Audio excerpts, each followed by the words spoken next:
Hanya karena kalah pertandingan futsal, dua kelompok pelajar SMA terlibat bentrok di kawasan Duren Sawit, Jakarta Timur. Aksi bentrokan dua kelompok pelajar ini terjadi di tengah ruas Jalan Raden Said Sukamto, Pondokopi, hingga beberapa sepeda motor terjatuh. Nampak kedua kelompok pelajar saling baku pukul. Aksi bentrokan ini sempat membuat resah pengendara. Beberapa pengendara pun terpaksa berhenti guna membubarkan tawuran pelajar ini. Dua orang pelajar berhasil diamankan polisi dengan barang bukti knuckle yang biasa digunakan dalam perkelahian. Penyebab tawuran hanya karena hal sepele, lantaran salah satu kelompok pelajar kalah dalam pertandingan futsal. Atas kejadian ini, pihak sekolah pun meminta maaf kepada masyarakat atas ulah para anak didiknya. Sementara kedua pelajar yang diamankan kemudian diserahkan polisi ke pihak sekolah untuk diberikan pembinaan. Sahabat, hikmah di balik kisah. Ini sering terjadi ketika ada perlombaan, pertandingan, buntut-buntutnya rusuh. Bukan cuma dalam bidang olahraga, dalam segala aspek. Yang paling parah kalau bidang politik. Mari kita lihat pertama. Hukum alam, setiap pertandingan pasti ada kalah dan menang. Jadi kalau tidak siap kalah, jangan ikut bertanding. Itu sudah konsekuensi sosial. Kalau tidak siap kalah, jangan ikut bertanding. Itulah sebabnya setiap perlombaan selalu ada penandatangan fakta integritas. Pernyataan siap kalah, siap menang. Dia tanda tangan, tapi begitu realitasnya dilihat kalah, carilah alasan-alasan. Maka kalau sepak bola seperti ini, saya kira dampaknya barulah sekedar ribut-ribut di jalan, paling tawuran antar remaja. Tapi kalau sudah masuk pada lomba-lomba politik, ini yang dampaknya bisa mempengaruhi sebuah negara. Contoh, Pilpres kemarin. Ya, sudah menandatangan siap kalah, siap menang. Begitu kalah calonnya, terbentuklah dua komunitas. Komunitas apa? Kampret Cebong. Yang sampai sekarang kampret sama cebong belum akur-akur. Padahal Pak Jokowi dengan Pak Prabowo sudah akur dalam sebuah kabinet.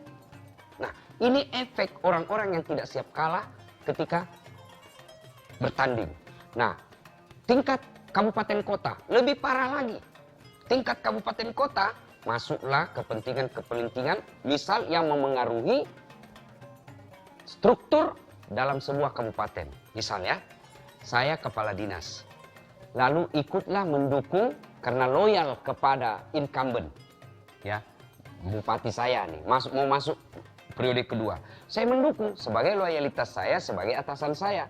Nah, ketika bukan sih mendukung ikut kampanye, tapi saya ikut selalu mendampingi ketika ada kunjungan kerja, maka lawan politik yang incumbent ini melihat saya orangnya Pak Bupati.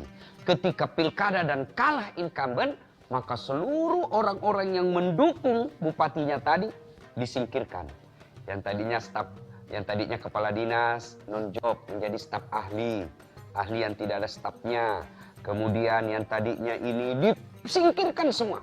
Dan parahnya ketika penggantinya ini memilihnya bukan berdasarkan kompetensi, bukan berdasarkan keahliannya, tetapi berdasarkan investasi-investasi politik dan duit.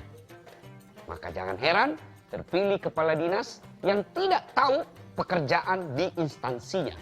Terpilih kepala dinas yang hanya taunya yang penting Bapak senang. Kalau sudah begini kejadiannya, tentu sudah merusak sistem bernegara kita. Sistem kita dalam mengurus rakyat. Maka bukan sekedar rusak persaudaraan, tapi juga merusak tatanan bermasyarakat. Saudara, bertanding sesuatu yang lumrah. Karenanya ketika ikut bertanding, siaplah kalah. Dan jangan cuma siap menang, harus juga siap kalah. Dan untuk menimbulkan rasa siap kalah itu, jangan pernah bersangka buruk. Saya dalam hidup saya pernah ikut Pilwali Makassar. 10 calon. Saya salah satu konstituennya. Pemilihan wali kota Makassar. Saya termasuk di antara 10 calonnya. Saya kira ini perjalanan Makassar paling banyak calonnya. 10 pasang. Kalah tidak. Cuma yang menang lebih banyak suaranya dari saya. Ketika kalah, ya, ketika sudah penghitungan suara, datanglah ini kadang-kala yang menghasut tim sukses. Ini bisa tuntut, ini bisa MK. Mereka minta tim sukses seperti itu kadang-kala. Tujuannya apa? Supaya tetap masuk duit. Nah, maka ketika sudah diumumkan, kita bikin konferensi pers. Sudah, kita nyatakan menerima kemenangan, menerima hasil hitungan. Setelah itu kalau Anda merasa belum puas, kan masih ada waktu. 5 tahun, kau sosialisasi lagi 5 tahun, bertanding lagi 5 tahun yang akan datang.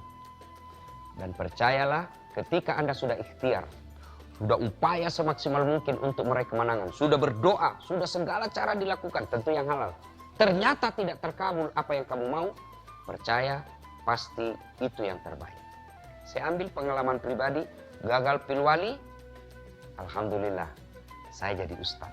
Andai saja saya jadi wali kota waktu itu, sampai sekarang mungkin saya tidak terkenal, tidak dikenal publik. Alhamdulillah. Nah, gaji wali kota juga tidak seberapa dibanding penghasilan dari YouTube. Maka bersangka baiklah. Ketika berlomba dan kalah, sangka baik. Sangka baik itu menenteramkan hati. Dan ketika datang tim suksesmu, datang menghasut, percaya dia niatnya belum tentu baik. Bisa jadi niatnya hanya supaya proses keluar duit makin berlanjut. Nah, saudara, mari sikapi kekalahan dalam event perlombaan apapun dengan menerima kekalahan itu. Dan kalau masih mau lanjut lagi, tidak usah recoki yang memimpin, yang menang, tapi lakukan pertandingan ulang. Dalam dunia olahraga kan begitu, tinju, kelas berat, kalah, masih ada peluang. Kau bertanding lagi, tunggu lagi, tanding lagi, tanding lagi. Nah, inilah mestinya yang dihidupkan. Budaya untuk siap menerima kemenangan orang lain. Percaya Allah selalu memberikan yang terbaik buat kita. Kalau Anda mau hidup sesuai yang Anda mau, maka untuk apa ada Tuhan di dunia? Saya harus begini, saya harus menang begini, saya harus begini. Semua sesuai maumu.